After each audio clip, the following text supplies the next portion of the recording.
Oh yeah. Oh yeah. Come on. It's the Red Hot Mike. I'm your host, Dr. G. Alpha Palmer. My co-host, Henry Lamar. He always holds my hat. I have to take it from him because he likes to keep my hat. Come on. Come on. It's the Red Hot Mike.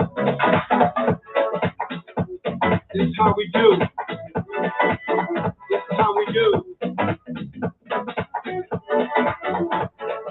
Cheers to you and all that you are and will be.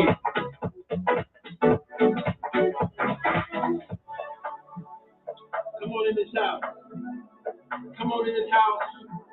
Because it's the Red Hot Mike. And we're back at you one more time. Oh yeah. We're back at you one more time. We're just coming in here. Come on, come on, come on. Get that. Come on. Come on.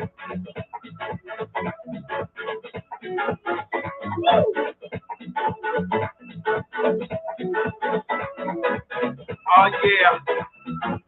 It's the Red Hot Mike. Come on. Come on. Come on. Come on. Oh yeah. Oh yeah. Oh.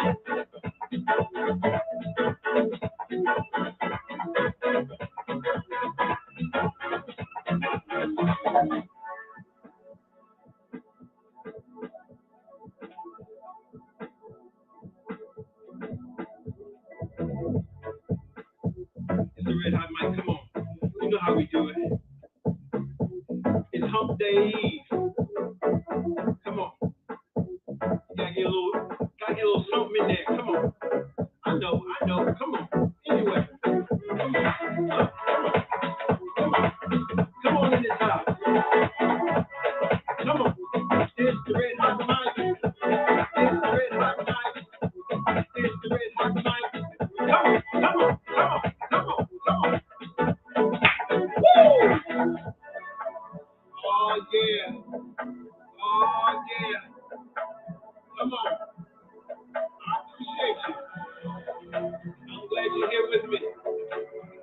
Oh yeah. Ain't nothing wrong with a little partying.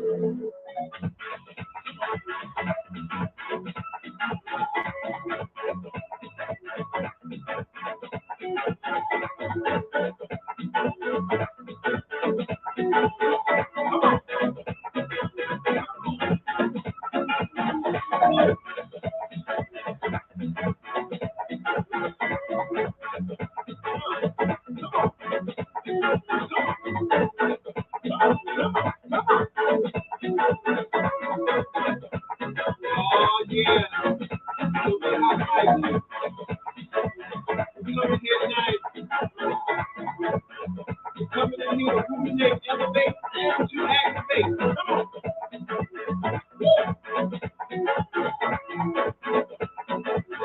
Come on. Woo! That's right. It's the Red Hot Mike. And I am your host, G. Alfred Palmer. And I'm happy to be here with you one more time. Let me turn this microphone off. I like having a good time.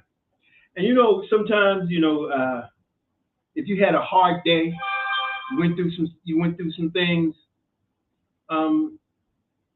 it's good to have a little time to just unwind, help you to unwind.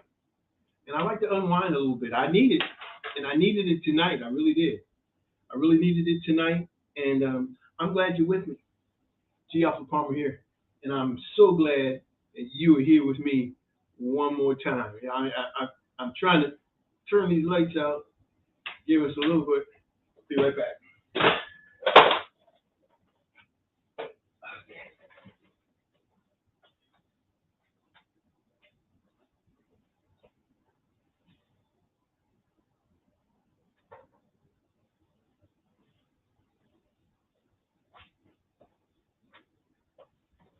After we throw down a little bit, then it's time to get rid of some of the lights. So what else? What else do I need to get rid of? Oh, okay, let's turn off these back here too. Let's get rid of those. Let's get rid of those because they will synchronize with the way I'm talking, and you'll be like, "What's going on here?" G. Albert Barber here one more time with the Red Hot Mic, and I'm here once again for us to ruminate. And we want to not only ruminate, but we want to elevate, and then we want to activate. And if you put those in sequential order or in the order to make out an acrostic, it will be ear, EAR, elevate, ruminate, elevate, activate, ruminate. But I'm glad that you're here for us to be able to do that tonight. One more time. I've had some day today. I've had some day doctor's appointments. You know, you have to maintain that health. You have to maintain the health, especially us guys. We don't like going to the doctors. We really don't like that because it's to us, for some of us, it can be a sign of weakness or a sign of us not being all that we have always been, and we don't like facing that. But it's not even that at all. And for a lot of us, it's just maintenance, and it's making sure we take care of some things before something really serious takes place. So it's important that we take those doctor's appointments, make those appointments, especially this part of the year. So the beginning of the year, make sure you make those doctor's appointments and you go see your doctor and your physician. Get that physical that you need to, and whatever else you need, because men, you need some to take care of some really private matters. You know what they are, and you need to get in to see your doctor, and not unless you want to end up like Eddie and just have a head. So you want to be able to do that and take care of yourself. Tonight I want to talk about part 2 of something that I've talked about in an earlier broadcast, and that's it's why does he act like that? Why does he act like that? That's I hear that a lot when I talk to ladies and talk to some of my clients. Why does he act like that? And he asked the same question about you. Why does she act like that? Well, we talked about that in one of our earlier broadcasts in the week. But we want to talk about this one. We want to talk about the guys. And particularly, we want to talk about why does he act that way? It's the stages of human development. It's the stages of masculine development. And with it, we want to help you understand, ladies, why he acts the way he does. And a lot of times we think that a person should act a certain way because they're a certain age or because they have a certain body type. We think that they're supposed to act a certain way. Well, that's not necessarily true. That's part of what I want to talk about. Because when we start talking about this topic, we're talking about relationship. We're talking about how we get along with people. We're talking about self-examination and things of that nature as well. Before I go any further, please help me out. Help me out before I go any further. I do it every time because I want to get into the substance and I want to get into the content because I think that's really important. But I need your help. I need your help. Please subscribe, like, and share, and hit the notification bell if you're on the YouTube, because we are broadcasting on YouTube, Twitter, and on StreamYard, and YouTube, and Facebook. So we're on 4 different platforms tonight while I'm speaking, and I need your help. I need your help. So I'm asking you, would you please subscribe to the channel? I've been here for a relatively no time at all compared to some of the content creators that are out there that have been out there for years doing this with consistency, and I really respect their commitment to doing what they're doing, and they've earned everything that they have, all the accolades, all of the notoriety, all of everything that they're getting, they deserve it because they have paid the price. And that's the thing. When you do, are you willing to pay the price with anything? Are you willing to pay the price? And it becomes very important that we find something that we're willing to pay the price. Um, so I'm going to talk about. Um, Let me just start it this way. A lot of times I talk about. If you see any of my posts on any social media, you'll see that I talk about the difference between boys, girls. I talk about the difference between males and females, and I talk about the difference between men and women. And why do I do that? Why do I do that? Because I want you to see that there's a difference. There's a distinct difference between those three groups of individuals: boys, girls, males, females, men and women. There is a progressive developmental process that takes place between those those particular stages. And it's important that we understand that. And so, what is it that makes the difference between those stages? What is it that makes the difference? Well, what we have been accustomed to using as determining what is a mark for maturity is chronological development, age, how old you are. We figure that if you're 18 years old or 21, whatever, wherever you are, that's the legal age. We tend to think that that means you're grown. You are mature. You are an adult. When in all actuality, that might not be true, right? You know that, okay? And then the other thing that we look at is we look at a physiological development. We look at how the muscles. We look at the shape, and we figure that she has a Coke bottle shape, so she must be a woman. No, that may be a little girl. That may be a female and not a woman. So what is the differences? And I want to talk about that real briefly before I talk about the masculine development. I want to talk about the elements of human development that distinguishes whether we are maturing, and those markers that we have to consider and build upon in order for us to matriculate from boyhood to malehood to manhood, or from girlhood to femalehood to womanhood. And so it's not just those two that I just mentioned, which we seem to always use, which is both chronological and physiological. But there's six more, and I want to rattle them off real quick to you because I'm going to go more in depth in those as we go along. But I want to set the groundwork because I want you to get a feel for understanding why I say these three groups are different, and they're different developmentally. Right? And it's important that we understand that and stop looking. And here's what's happening: we're looking for people to be in relationship with, and we think that they're a certain developmental stage, and they're not. But what we're looking for is we're looking for people to be in a certain economic status, and they're not. Or even if they are in a certain economic status, they may not be developed in some of the in any of these areas that I'm going to be ready to talk to you about.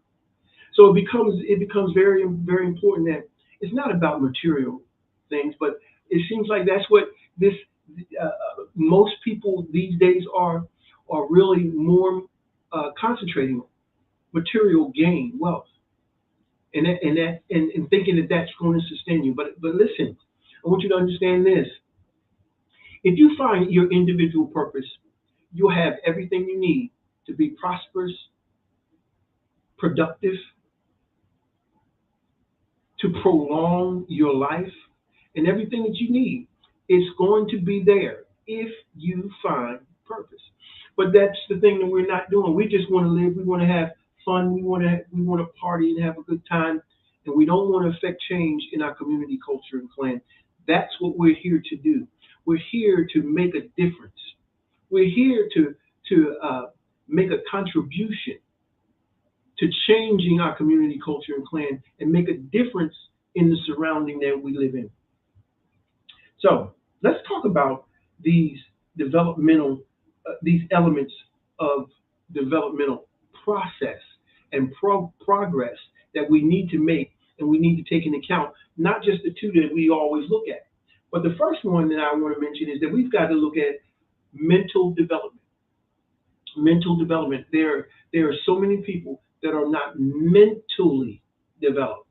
And when we really talk about mental development, we're talking about, and I don't want to go really deep into it, but I want, because we're gonna take each one of them and we're going to talk about them at a specific uh, session or broadcast to better enable us to understand that particular uh, element. But I want to just briefly say that mental development is very, very important for us to be able to function in this world.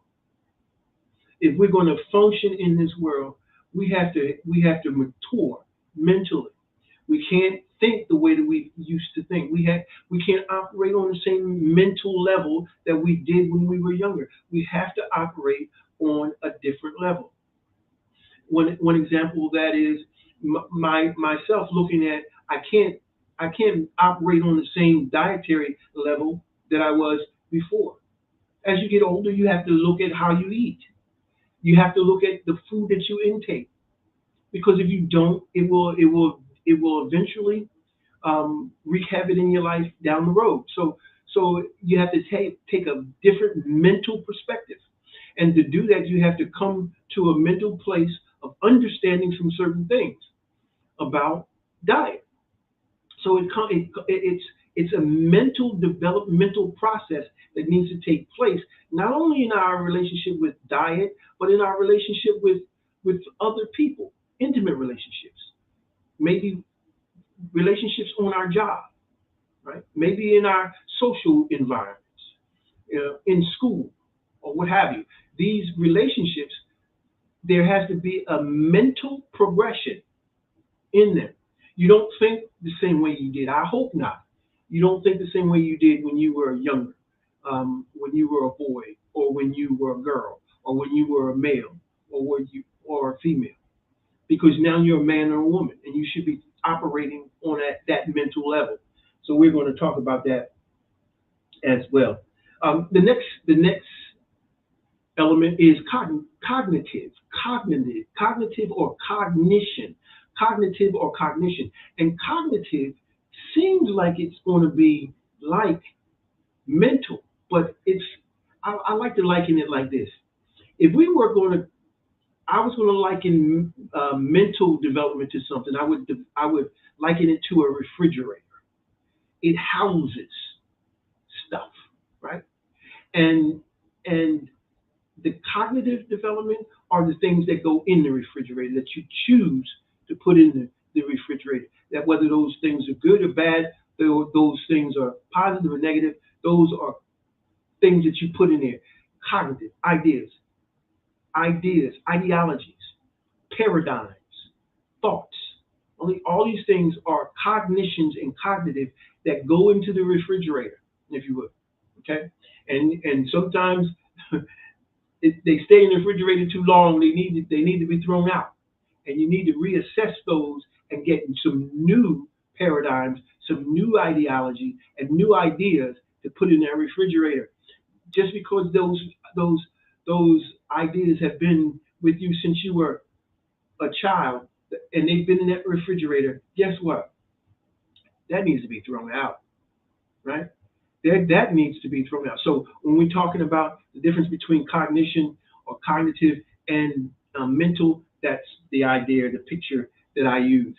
Now, the next element is the emotional development. So many of us are not emotionally developed. And it's because of us lacking the emotional development, it causes us to act in ways that can cause problems in our life and put us in situations that it could jeopardize our lives, our freedom, our ability. And it's very, very important that we gain control and understanding. I always say this equation that came to me when I was young. It says that knowledge plus understanding equals wisdom. And if we're going to have wisdom, we need to have knowledge and understanding when it comes to our emotional health and our emotionalism and our emotional paradigm or whatever you want to call it. But the bottom line is one of the things I think that's very, very important when it comes to emotions. I think one of the big movements that's taking place right now is people talking about emotional intelligence. I think emotional intelligence has a lot to offer us about how to control, identify and control emotions. We're going to talk about uh, emotional intelligence in a broadcast by itself as well, because it's important to understand how emotional intelligence works. What we have to understand is men and women operate different when it comes to emotional and emotional intelligence. But if you understand what it is, it's really a combination of the both sides, because men have a tendency to operate and function more in the intellectual, and women in the emotional. But yet, we both have the other as well. I'm not saying that women don't have intellect, because they do, but and men, I'm not saying that men don't have emotions, because we do. But the bottom line is emotional intelligence shows us how to put them both together and how to use them in a way that's going to benefit wherever environment we're in, whether that's at work, at school, or at play, or at home. So that's important. That's important. All right. So right now we have mental, we have cognitive, we have emotional. The next one is philosophical. Now this philosophical development is very, very. All of these are important until you can hear me say it over and over again. Philosophical development is very, very important, because philosophical development is how you see the world. It's important how you see the world and how you react to the world, and how you perceive the world acts upon you. And so because of that, your philosophy that you build about the world is very, very important. And how we go about maneuvering and operating in the world has a lot to do with our philosophical development. So it becomes very, very important that we develop philosophically. Now, how do we do that? We're going to talk about it. We're going to show you some ways, and some important ways of how do we start developing ourselves. Now, for some of us, you say, well, you're not talking to me. Listen, as long as you still have breath in your body, you are not beyond growing, changing, and developing. If you were done developing, you would not be here anymore. Since you're still here, there's still work for you. There's still things that you need to do and can do to elevate yourself, right? To activate yourself. And you do that through rumination, through ruminating into different areas like this, so that we can begin to grow, to elevate, to expand and extend, so that we can move beyond where we are, and to begin to help. We're looking for people to do things. We're looking for the politicians to change our environment. We're looking at the politicians now to make a difference, right? In Ukraine and in Russia, in America and in Japan and China and South America. We're looking for politicians to do things, but the truth of the matter is, they are not the change makers. No, no, no, no, no. You're the change maker. You're the change maker. You have a specific place where you are to change and make a difference, but we've got to find it. And many of us have no idea what it is. So we have to look at it from a philosophical perspective. We have to look at it from a philosophical perspective. How do we see life? How do we see the world? How do we see the world acting upon us? Okay. Now, the next one is number six. Number six, actually number five. Number five is intellectual development. Intellectual development talks about how we have ideas and development of those ideas. It's important to be able to have ideas, but to be able to develop those ideas takes intellect. It takes intelligence. And so for us, and actually intelligence and intellect aren't the same. We're going to talk about that they aren't, and why they're not. But the bottom line is, when we start talking about intellectual development, it becomes very, very critical in us being able to progress in our chosen area. in our area of work, in our area of purpose. It takes intellectual development to continue to develop and to matriculate as we move forward in your area of purpose. It's not going to all come at one time. It's going to take work. It's going to take intellectual stimulus. It's going to take you working and operating and functioning in a way that's going to bring about an increase in knowledge and understanding, thus wisdom. Okay. All right. So we're talking about mental development, cognitive development, emotional development, philosophical development, intellectual development. The last one that we're going to talk about is psychological development. Psychological development. Now, some of these may seem like they're saying the same thing, but they're not. You've got to study the science, see, because these are all sciences. See, because this dominion, this dimension in which we live in, this realm in which we live in, operates by science. It operates by science, and many of us don't want to understand or believe that it operates by science because we don't think that science is something that we're good at. We've never been good at it, right? You know what I mean? In school, we thought that way. I don't do well in sciences. Well, everything's science. Everything's science, and you're better at it than you think. You're better at it than you think. But anyway, so when we start talking about psychological development, what we're talking about is the mind. We're not even. It's more than the mind. It's the psychology. It's more looking at paradigms, theory, how we come up with ideas, and how we put those things together, and how we use those things in our lives, and how those psychological paradigms have certain influences in our lives and why they do. So we're going to talk about that too. So we're going to talk about these. Each one, we're going to pick it up and we're going to chew on it a little bit. And because it's these particular 8 areas that are keeping people from maturing.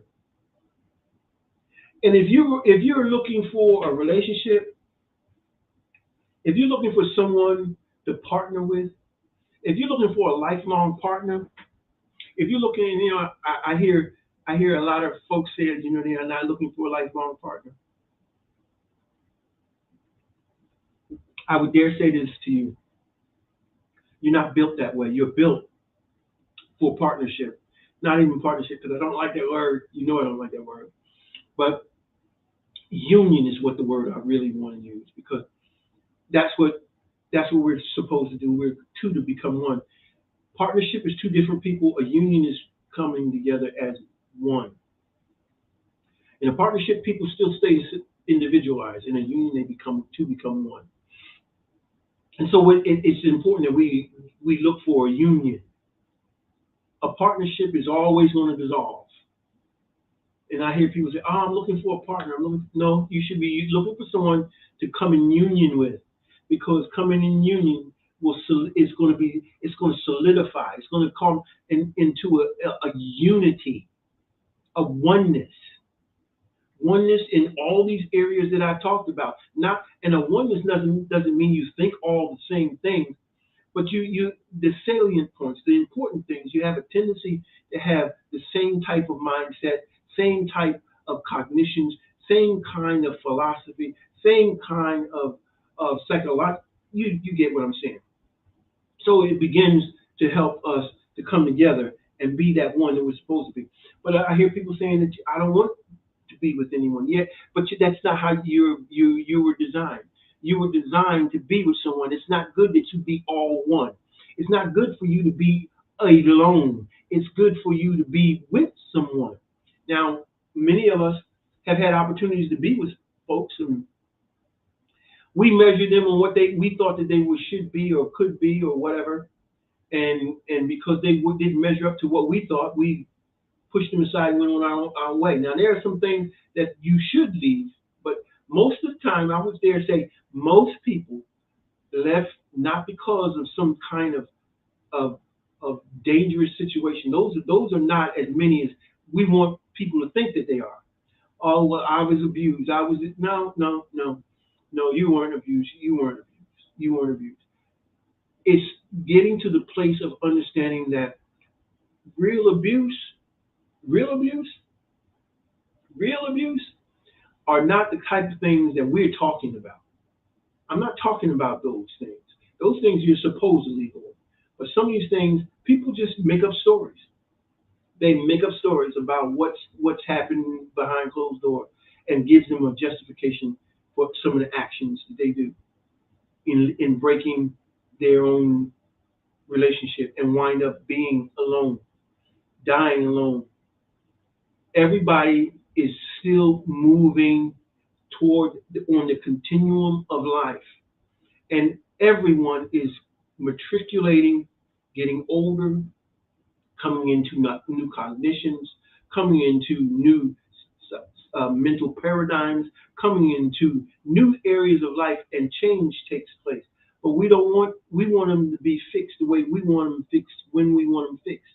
Well, let's keep in mind, you're not everything that that person wants either. But because we're none of us are.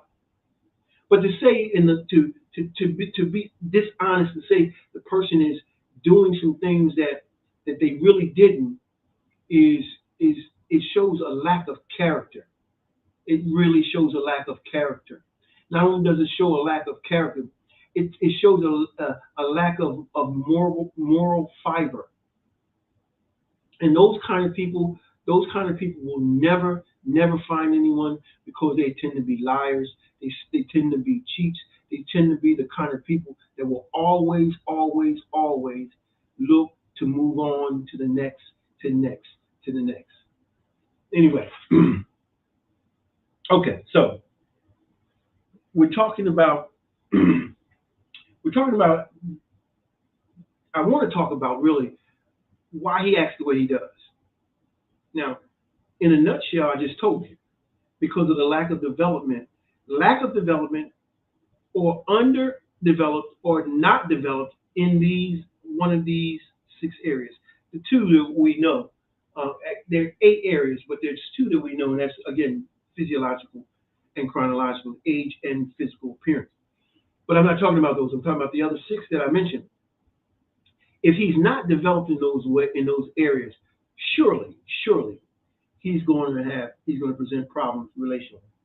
But what I really want to talk about is the stages that we go through as males, boys, men.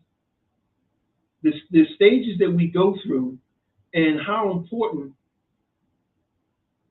those understanding those stages have in a man's life. And so I call it the stages of development, or stages of masculine development. Now, this is all is in my book, Stages of Development, and I'm going to have a link to it as well, so you can go to my website and you can order the book. But the bottom line is, I want you to understand now. This information is not new. I'm just going to remind you of some things. For a lot of you, this old hat. This is things that you knew, or things that you learned long ago, whenever you were in undergrad, maybe, and maybe before then. I don't know. But the bottom line is, it's important that we know them, because a lot of times we think we know something and we really don't. Because if we know things, we do those things that we know, and if we don't do those things, it's because we don't know them. And a lot of times we say, "Oh yeah, I knew that. I knew that." If you knew it and you weren't doing it, you didn't know it. You had a mental assent to it, but you did not have it actually as a knowing, an intimate knowledge that you have an understanding, and had implemented it or activated it in your life, so that once you activate it, it demonstrates wisdom. Knowledge plus understanding equals wisdom, right? Okay, so let's talk about it again. And I'm a firm believer in repetition is the seed of learning. Repetition is the seed of learning. And I'm going to continue to say some things over and over again. And just because you've heard it doesn't mean that you heard it. And just because you heard it doesn't mean someone else hasn't heard it. See, because there's a difference between hearing,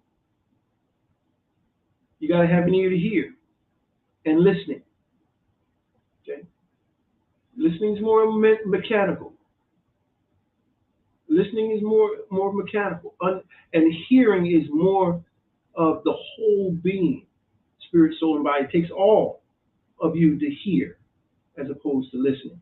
So I want you to hear me as I talk about these stages of masculine development. And you have heard some of this before in other of my broadcasts, and you're going to hear them in more to come. And that is this. When you were born, before you were born, before you and I were born, before we were a gleam in our parents' eye, we were an idea in the great cosmos, in the happy hunting ground, in nirvana, whatever, heaven, or whatever you want to call it. We were an idea of the universe, or God, or whoever you want to call it. And that idea that was given is what we call purpose. And once purpose was given to us, once we were given purpose, not only with that purpose came an attachment with purpose, and that purpose was either masculine or feminine. Now, masculine and feminine are not gender in the great beyond. That has nothing to do with gender. They have all to do with operation and functionality. And that means that masculinity or masculine inserts, injects, pierces, and penetrates, right? That's what masculine does. Masculine, if you want to know if something is masculine, does it do one of those four things? Does it pierce? Does it impale? Does it penetrate? Does it inject? If it does those things, it is of masculine essence. Okay? But in the great beyond, it wasn't gender. It was function. Those functions that I just mentioned. Okay? Those functions that I just mentioned. But once those functions were to enter and operate in this realm, it had to operate in a body. And the body had to be built in such a way that would lend to it being able to do those very things I just mentioned. And it had to be able to do those things innately and by design. It had to come here with it. It couldn't be acquired once we got here. So when we talk about masculine, when it crossed the threshold of nirvana or the great beyond and came into this realm we call earth, or in this domain, it had to put on a body that was indicative to fully function and operate in those areas that I just explained out there. It had to be able to pierce. It had to be able to so on and so forth. And if it can't do that by design, it is not that. It's not me. It's not what, it's science. It's not me, it's science. It's scientific methodology. And even the scientific methodology that we operate in here in this realm is the byproduct of the principles that we're operating in the great beyond. And those principles put on flesh and begin to operate here as in laws, science, scientific law, scientific method, scientific methodology. So everything's science. Everything's science. Whether you know it or not, everything's science. And if we're going to function in that particular science, we've got to become intimately acquainted with whatever science that is, that we may function in it to the utmost, okay, and to the best of our ability. So when masculinity entered this realm, when it entered this realm and put on flesh and had to put on that design that was indicative to be able to fully operate as has been dictated by the principles out there in the great beyond. It had to put on a body. Now it had to put on a gender, and now that gender is binary. There are binary genders. There's one that is masculine and one that is feminine. There's one that is masculine and there's one that is feminine. Now I hear people say, and I can hear it now. There's not a there. What about those people that have different sexual organs? Because that's what we're talking about. The design is part of what's the sexual organ that you have. Because with that idea of what I talked about, piercing, penetrating, inserting, etc., that's part of what the masculine body in this realm does. And it's important. It's not only a sexual piece, but it's the mentality of how he goes about doing things, how he thinks.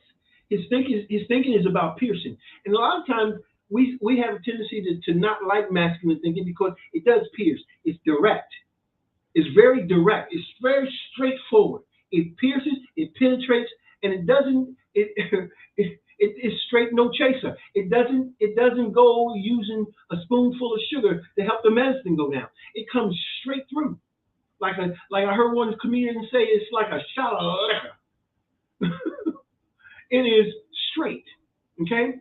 And so when some people have problems with the masculine voice, the masculine mentality, the masculine nature, because they're not accustomed to being around it. They haven't grown accustomed to its sound. They haven't grown accustomed to how it operates and functions. Well, they say, well, my dad, he lived there. And if your dad was the man that he needed to be, then you would have an understanding of what masculinity is. But if you don't, it's because he wasn't what he needed to be. Don't shoot the messenger. I'm just dropping the mail off. Okay. The bottom line is that when you came here, you had a CPU. If we were going to liken ourselves to computers, you had a CPU, and that CPU always operates in the background. Always operates in the background, making sure you're operating in line with the company, the home company's vision and desire and plan for you, okay? And so that CPU is in direct connection with the parent company. But then you have parents here, I call them your software developers, and they are to upload software. Because as a little boy, you came here with nothing. You came here as a blank slate, and you needed to be there needed to be uploads on how to operate, how to cognitively, how to mentally, how to psychologically, how to behaviorally, how to emotionally operate as a boy. Understand, you came as a boy. You didn't come as a male. You didn't come as a male because you haven't reached that place yet. You haven't reached that place of maturity. You haven't reached that place of mental stability yet. You haven't reached that place of psychological growth. And so these areas have not, so you have to be taught. See, the problem with a lot of people is not that they haven't been taught, and it's not their fault. It's their parents' fault. Their parents haven't done the things that they needed to do to get you to the place that you needed to be. Now, some parents are not going to like what I said. I know it. They're not going to like what I've said. But it's the truth. The software developer fails to do what he's supposed to do. As a result, the computer will not function optimally. It will not function optimally because it was uploaded with the wrong software or didn't get the software that it should have gotten.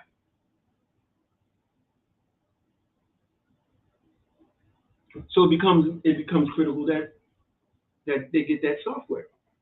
Now, as a boy comes into this realm, from the ages 1 to the age of 5, those are critical years. We all know that.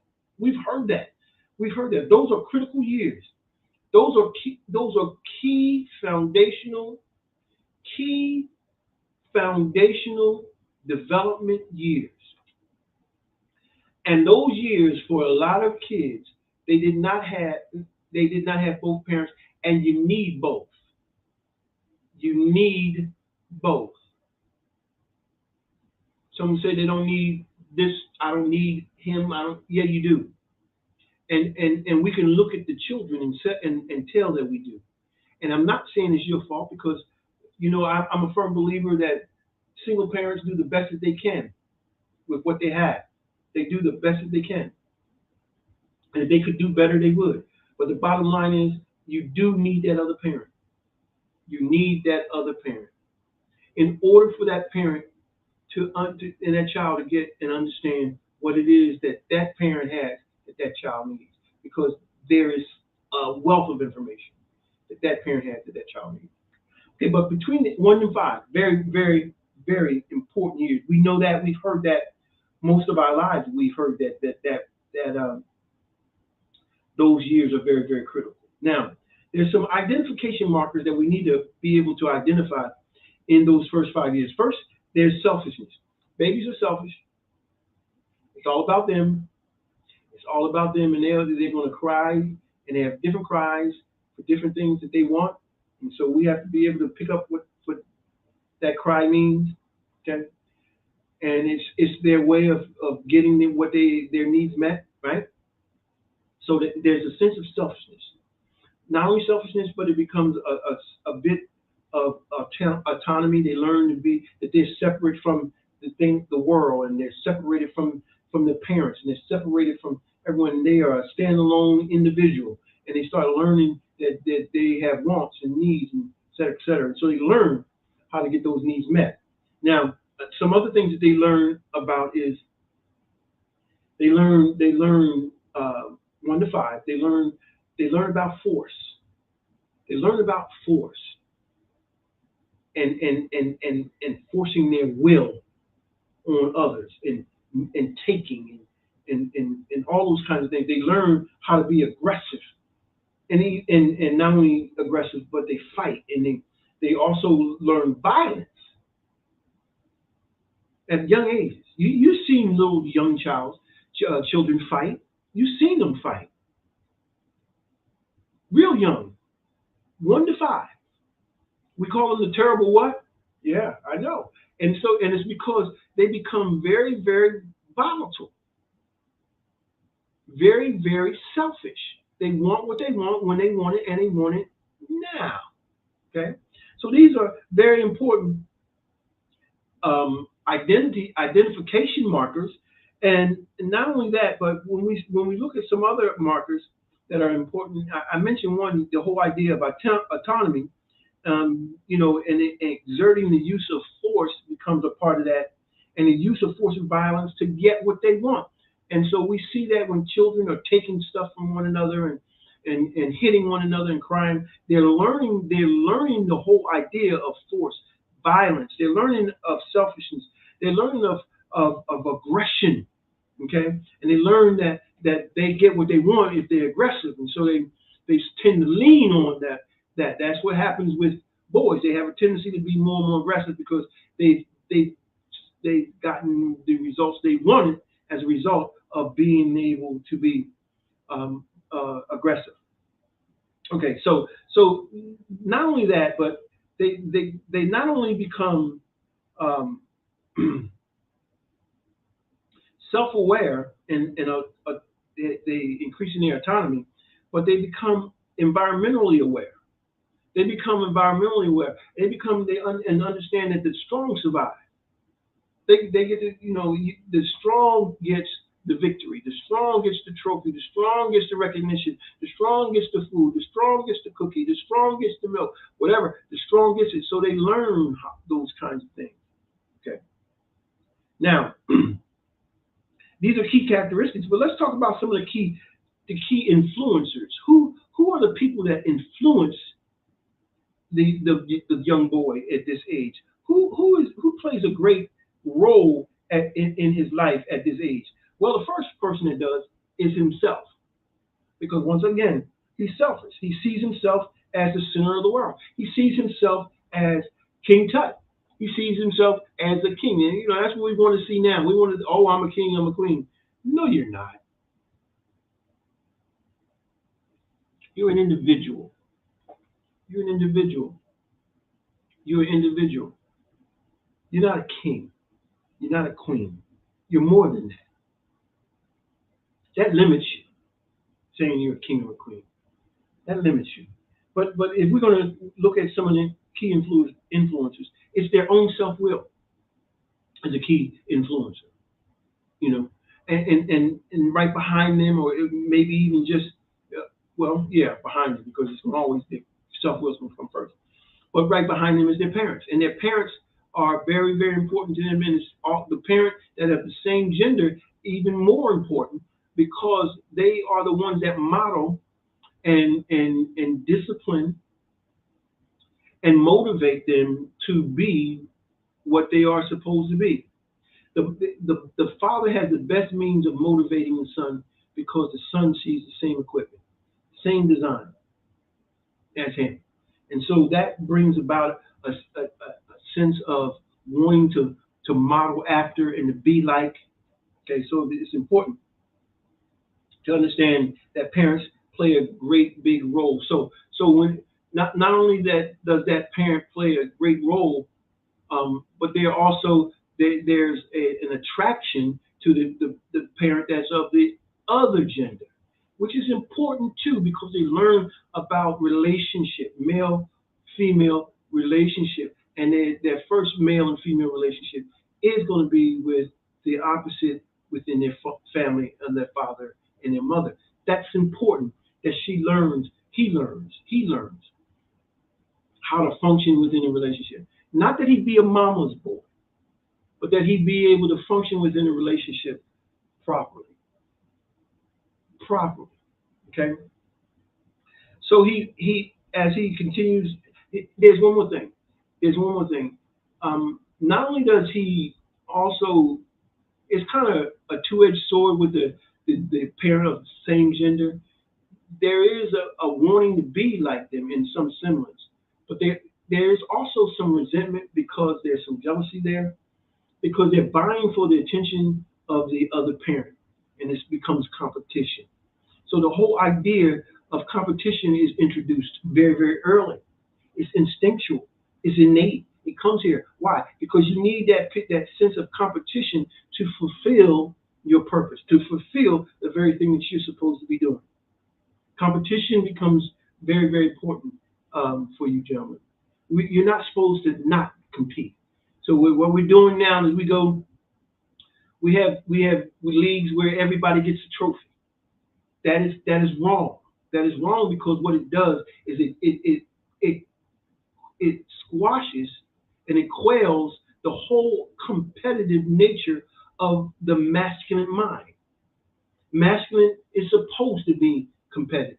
If you didn't win, then you go back and you work harder to become better so that when you come back, you can get that trophy. Not everybody gets a trophy, because if everybody gets a trophy, what is there to work on? What is there to get better? What is there to compete on? Nothing, because I don't have to, because everybody's going to get a trophy. No, that's wrong. The competition among boys and men is healthy. It is healthy. Somebody's not going to like that, but it's the truth. Okay, so one more thing. So there's self-will influencers we're talking about. Self-will, their family and friends. I'm sorry, their friends and peers, their parents, and the whole idea that goes right back with the self-will piece is the whole idea of self-gratification.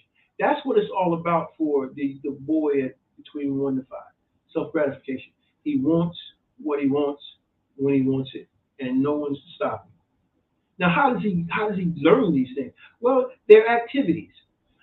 Between the ages of 1 and 5, boys have tanks and they have race cars and rocket ships, and they learn violence by crashing them and flying them, and they crash, and then the figurines fight, and et cetera, et cetera. So they learn violence, and they learn these things very, very young, very, very young.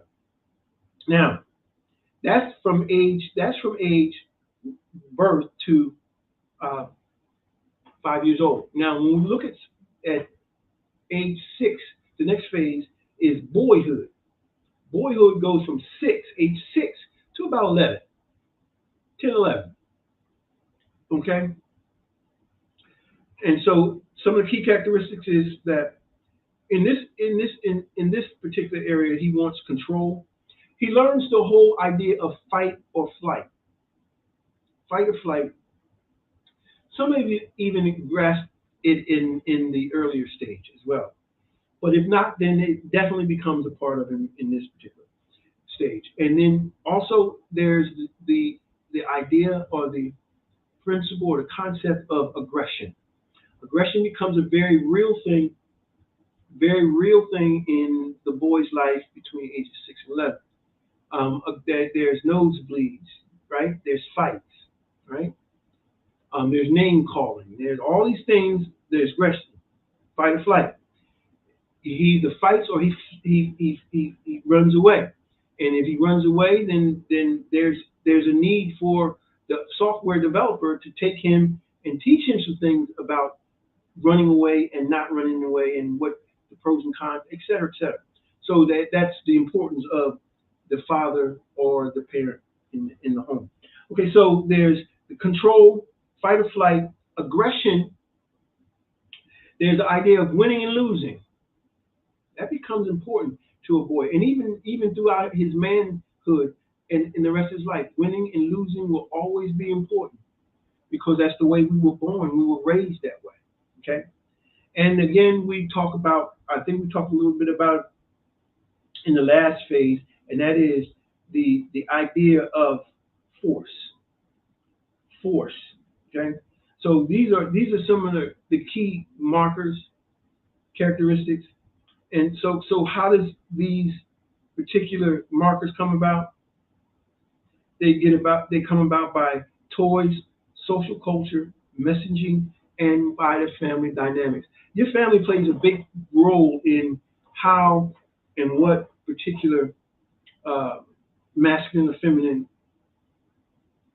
energy that you find yourself flowing in more. They can help direct you, and they should. Okay, so again, we talked about those, but I want to talk about the identification markers. They're based on toys, social culture, messaging, and family dynamics. And these are things um, that they do as they continue to learn. They learn about getting his way. He wants to have his way. A boy 6 to 11, his objective is to get his way. The next thing is he gains a better understanding of winning and losing, which we talked about just a minute ago. Then 6 to 11, there could be some sexual attraction to the mother. Now, and on the flip side, the daughter will be attracted to the father. These are normal. Again, this is normal, normal, because they learn how to operate within relationship. Okay. Um, the next thing is that their desired profession of power and control. That's one of the things that we have to understand, that the reason why they get up and go to work every day is because they want to continue to exercise that dominance within their sphere of influence, their profession and the professional area or arena, and to exert power and control. Okay, so and when we look at their key influencers, um, parents and friends begin to come pretty close together. Parents may still have a bit of an edge on the friends, but it's closing in. And as a result of friends closing in, so is school, because school is the place where they spend most of their time, most of the week. more time spent in the classroom than it is at home. Well, I'm going to stop there and pick up on our next session with the manhood because it's getting late and I need to not do too much because I think that we need to take it in bite-sized pieces. Okay. Well, I'm going to bid you adieu and have a good. I hope you got something out of this. But we're gonna delve into it more deeply, and it's going to be more challenging because we're gonna talk about some things um, that may upset the apple cart a little bit. But what we're talking about? Why does he act the way that he? Why did he act like that?